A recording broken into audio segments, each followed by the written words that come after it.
Hello everybody, welcome back to today's video.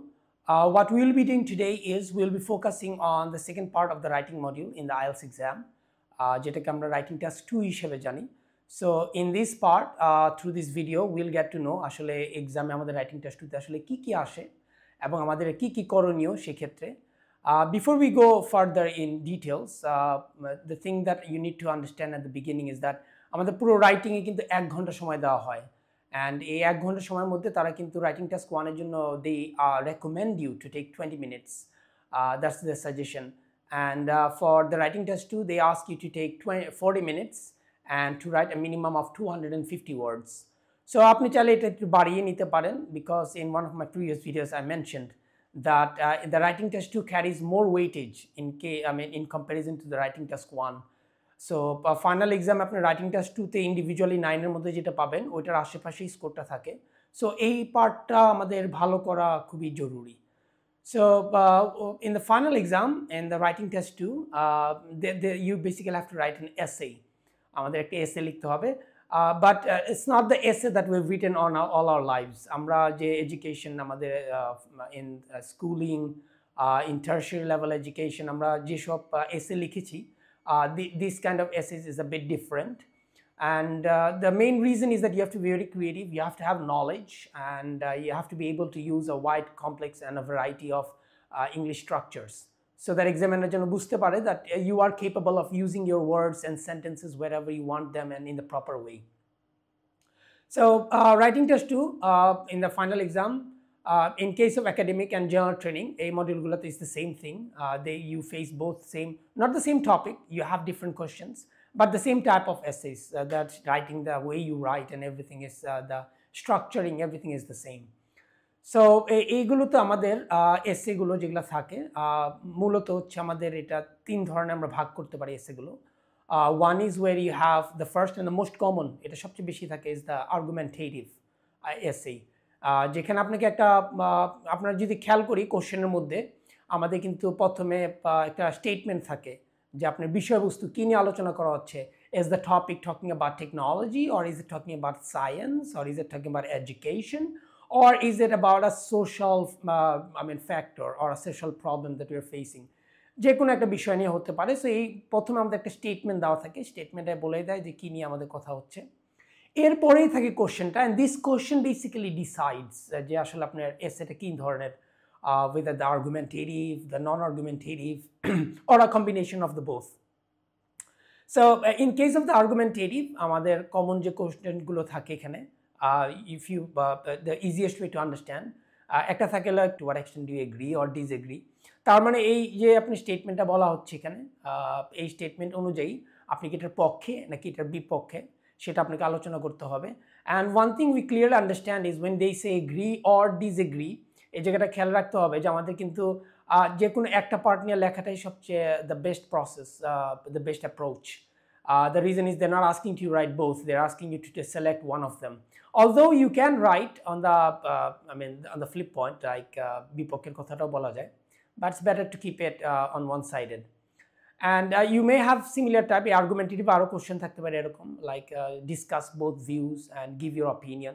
So এই জায়গাগুলোতে কিন্তু আপনি দুই পাশে আলোচনা করতে হবে, both the factors that are discussed in the statement, দুইটাই আপনাকে আলোচনা করতে হবে এবং আপনার মতামতটাও প্রদান করতে হবে যে দুইটার মধ্যে আপনি কোনটা পক্ষপাতিত্ব করছেন, which you are favoring.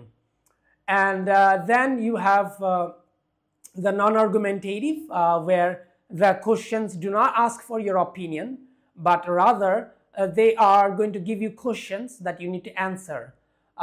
Like you may be asked for a reason, কোন একটা কিছু কারণ, what are the reasons for this, অথবা আপনি জানতে পারেন যারা what are the effects, ফলাফল কি কি আসতেছে এর কারণে, or they may be even asking you for solutions to certain situations they provide.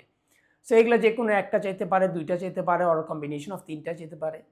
And at the same time they may ask for advantages and disadvantages, not like argumentative যেমন বলে do the advantages outweigh the disadvantages, মানে আপনার পক্ষপাতিত্ব করতে হবে, but এখানে শুধু জিজ্ঞেস করবে what are the advantages and what are the disadvantages, or even দুইটা সেপারেট কোশ্চেন থাকতে পারে. So one thing is clear, যে প্রশ্নগুলোর জাস্ট উত্তর চাচ্ছে তারা আমাদের কাছে আসলে এটা কোনো মতামত ভিত্তিক কোনো অপিনিয়ন চাচ্ছে না. And so these are the types of non-argumentative. এরপরে যেটা আরেকটা পাওয়া যায়, this is also not very common, but they do come in the exams. So this is a combination of both. একটা স্টেটমেন্ট দেওয়ার পরে, আপনাকে স্টেটমেন্টটা দেওয়ার পরে এরা হয়তো আপনি জিজ্ঞেস করবে যে to what extent do you agree or disagree, and অথবা জিজ্ঞেস করবে to what extent do you agree অথবা to what extent do you disagree. এই প্রশ্নের সাথে আরেকটা প্রশ্ন তারা দিয়ে থাকে, which is non-argumentative, যে what can be done about the situation or what are the further problems regarding this issue, মানে যেটা আপনার মতামত ভিত্তিক না বাট তথ্যভিত্তিক কোশ্চেন থাকবে. So it's a combination of both argumentative and non-argumentative. So these are the basically three types of essays that you can expect in the final exam. So let's go a little bit in details of what these writing test 2 essays are asking us to do. So first of all, as we mentioned, যে আমাদের আর্গুমেন্টেটিভটাই সবচেয়ে বেশি common, এটাই সবচেয়ে বেশি থাকে এক্সামে. So in this case আপনাকে একটা স্টেটমেন্ট দেওয়া হবে, স্টেটমেন্টটা দেওয়ার পর আপনাকে এটা নিয়ে মতামত চাওয়া হবে. So what you have to do in the final exam is, আমরা don't run off into writing. First of all get the ideas done, যেটা আমরা প্রসেসটা বলি ব্রেন স্টর্মিং. সো আপনি টপিকটা ভালো মতো বোঝার পরে আপনি যেটা হচ্ছে আপনার আর্গুমেন্টগুলো আলাদা আলাদা আপনার কোশ্চেন পেপার এগুলো লিখতে পারেন. You can make some notes on your question paper, you're allowed to do that.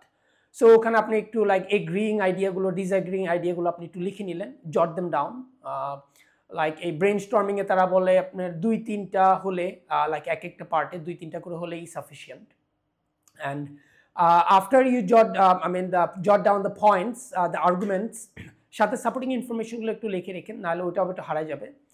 So আমরা আর্গুমেন্টগুলো লেখার পরেই বুঝতে পারবো আসলে কোনটার সাপোর্ট আমাদের যাওয়া উচিত. Basically look, the fact is don't be biased and just think normally যে আমার এখানে বিষয়বস্তু আমার লিখতে হবে. I have to explain my arguments with my supporting information, with examples and theories. So আমি যেটা নিয়ে ভালো আলোচনা করতে পারবো, যেটা নিয়ে ভালো তথ্য দিতে পারবো, ওইটাই পক্ষে আমাদের যাওয়া উচিত. Not the other one, that means not the one that you can't talk about, which has very little ideas. ওইটার পক্ষে আমাদের যাওয়া উচিত হবে না, বিকজ আমাদের কিন্তু 250 ওয়ার্ড লিখতে হবে. By the end of the writing, we have to give a write-up of 250 words minimum. So আমি যদি আর্গুমেন্ট কম থাকে ওটা 250 ওয়ার্ড মেনটেন করাটাও tough, right? So in case of agri or disagree যখন বলবে আপনি একটা পক্ষ নেবেন, সো যে কোনো একটা পাশে আপনি 3টা আর্গুমেন্ট নিলেই যথেষ্ট. অনেক সময় আমরা দেখি যে 2টা আর্গুমেন্টেও লেখা যায়, আর ওই ক্ষেত্রে আমাদের সাপোর্টিং ইনফরমেশন অনেক বেশি ডিটেলস আলোচনা করতে হয়, which to some extent is a bit difficult at times. So the best target is target 3 arguments. 3টা আর্গুমেন্ট আপনি বডি প্যারাগ্রাফগুলোতে আলোচনা করবেন. So that should make it enough for you to be able to write a minimum of 250 words. আর যদি আপনার discuss both sides থাকে, সেক্ষেত্রে আপনার 3-2, 3-1, 2-1 এভাবে লিখতে পারেন. লাইক ইন ফেভার যেটার পক্ষে থাকবেন সেটা নিয়ে আর্গুমেন্টস একটু বেশি থাকবে, 2টা বা 3টা. আর যেটা বিপক্ষে থাকবেন সেটা আর্গুমেন্টস তুলনামূলক কম থাকবে, 1টা অথবা 2টা in comparison to the favour and arguments. So 2টাই থাকবে আমাদের এখানে. এই কয়টা আমরা আলোচনা করবো, বডিতে আমাদের একটু শর্ট করে এগুলো আলোচনা করতে হবে.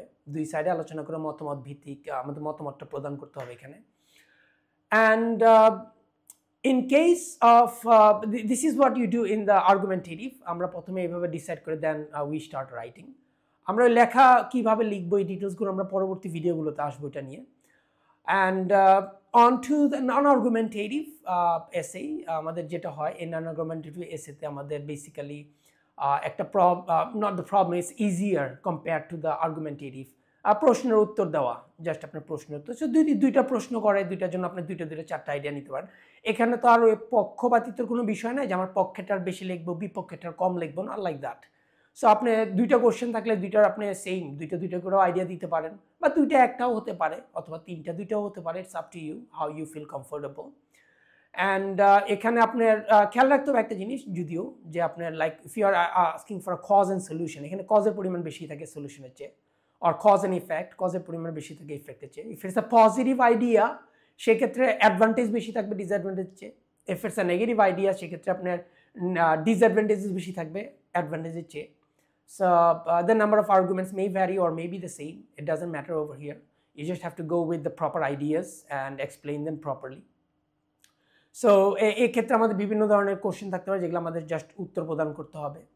অ্যান্ড এটাও আমরা প্রথমে নোটগুলো করে নিব. তখন আমার একটা জিনিস জানা উচিত যে আমাদের আসলে নোটগুলো যদি লেখার সময় আমি চিন্তা করতে যাই, when I'm writing, if I'm starting to think like, okay, what are the ideas and what should I involve in my write up? So at that same time, I mean, bringing up the ideas and then organizing them and then writing them appropriately, একটু ঝামেলা হয়ে যায়, you become disorganized. So এর আগে একটু সর্বপ্রথম আমাদের একটু নোটগুলো করে নেওয়াটাই বেটার, ব্রেইন স্টর্মিংটা করে আমরা একটু ওগুলোকে আবার একটু গুছিয়েও নিব, লাইক ওই যে 2-3টা আর্গুমেন্ট আমি বা আইডিয়া লিখবো সেগুলোতে সবচেয়ে ইম্পর্টেন্ট আমার আগে ব্যাখ্যা দেওয়া উচিত। সো এটা নাম্বার 1, তারপর নাম্বার 2, তারপর 3। তখন সবসময় আমাদের যে সবচেয়ে ইম্পর্টেন্ট আইডিয়া সেটাই প্রথমে আসে তা হয় না। ইউজুয়ালি আমরা দেখি যে আমাদের মেইন বা আমাদের যেটা কর্নারস্টোন অফ দ্য আইডিয়াস সেটা হচ্ছে দেখা যায় একটু পরে আসে। সো এই একটু আমরা লিখে আগে একটু ব্রেইন স্টর্মিং করে নোট ডাউন করে একটু অর্গানাইজ করে নিব। So going on to the third type, non-argumentative and as well as the argumentative, দুইটা মিলিয়ে যেটা থাকে। Sometimes you have the non-argumentative first and then you have the argumentative question, or the vice versa, opposite can be also be observed in the exams, যেটা হলো প্রথমে argumentative question থাকে, তারপরে হচ্ছে আপনার non-argumentative questionটা থাকে। So in this case same, আপনি কোনো দুই পাশে আপনি দুইটা আইডিয়া দিতে পারেন, দুইটাই আলোচনা করতে হবে। আর্গুমেন্টেটিভে যে কোনো এক পাশ, আর হচ্ছে আপনার নন আর্গুমেন্টেটিভের ওইটার কিছু তথ্যমূলক আমাদের ইনফরমেশন দিতে হবে। অ্যান্ড এখানে দুইটাও দিতে পারেন, দুইটাও হতে পারে, একটাও হতে পারে। It depends on how much you can go for the supporting information. আপনার লেখার যদি আপনার আর্গুমেন্টগুলো সাপোর্টিং ইনফরমেশন শর্টে ভালো মতো দিতে পারেন, আর্গুমেন্টের পরিমাণ বেশি দিতে পারবেন। আবার যদি আপনার দেখা যায় সাপোর্টিং ইনফরমেশন অনেক বেশি লেখা হয়ে যাচ্ছে যে আপনার আর্গুমেন্ট এক্সপ্লেন করার জন্য, সেক্ষেত্রে আপনি একটু কমিয়েও লিখতে পারেন। So no need to go for a lot, like 300 বার লিখতে পারলে পারফেক্ট, আর ঊর্ধ্বে যাওয়ার প্রয়োজন নেই। কারণ the more you write you need to understand যে আমাদের বেশি লিখলে সময়ও বেশি লাগবে এবং আমাদের ভুলের পরিমাণও কিন্তু একটু বেশি হবে। So let's keep the number of mistakes down to as low as possible.